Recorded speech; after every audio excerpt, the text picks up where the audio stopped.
دوسری طرف جو مثال میں دینا چاہ رہا تھا، پاکستان کے ایئر فورس کے ایک پائلٹ ایم عالم کی مثال دینا چاہ رہا تھا۔ یہ مثال دنیا میں کہیں اور نہیں ملتی۔ ایم عالم نے بڑے دلیری سے اسی جنگ میں 11 دنوں میں 9 جہاز گرائے، جن میں سے 5 جہاز ایک ہی دن میں گرائے، اور ان 5 میں سے 4 جہاز 1 منٹ کے اندر گرائے۔ ایم عالم کا یہ ریکارڈ آج تک دنیا میں کسی اور پائلٹ کے پاس نہیں ہے۔ انہوں نے اپنی ہی تقریر میں کہا کہ اس دن ان کو ایسا محسوس ہوا کہ کوئی روحانی طاقت ان کی آسمانوں سے مدد کر رہی ہے، کیونکہ ان کے حساب سے جو انہوں نے کیا وہ ہونا ناممکن تھا۔ یہ تقریر انہوں نے 1978 میں کراچی یونیورسٹی میں کی تھی۔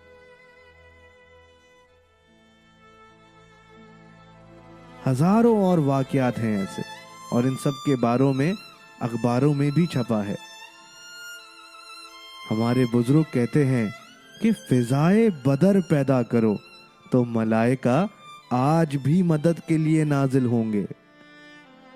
جنگ بدر میں ایسا ہوا تھا، اور اللہ قرآن میں فرماتے ہیں کہ میں نے 1000 ملائکہ نازل کیے۔ یہ بات صرف 1400 سال پہلے پہ محدود نہیں ہے۔ جب بھی مسلمان اللہ اور رسول کے نام پر کھڑے ہوں گے، چاہے وہ اس سرزمین کی حفاظت کے لیے ہو، چاہے انسانیت کی دفاع کے لیے، تو اللہ کی مدد آئے گی۔ بہت قربانیوں کے بعد پاکستان ہمارے حوالے ہوا ہے۔ یہ ہمارا فرض ہے کہ اس پہ کبھی کوئی آنچ نہ آنے دے۔ اس پرچم پہ سب کچھ قربان ہے، سب کچھ۔ سرفروشی ہے ایمان تمہارا، جرتوں کے پرستار ہو تم،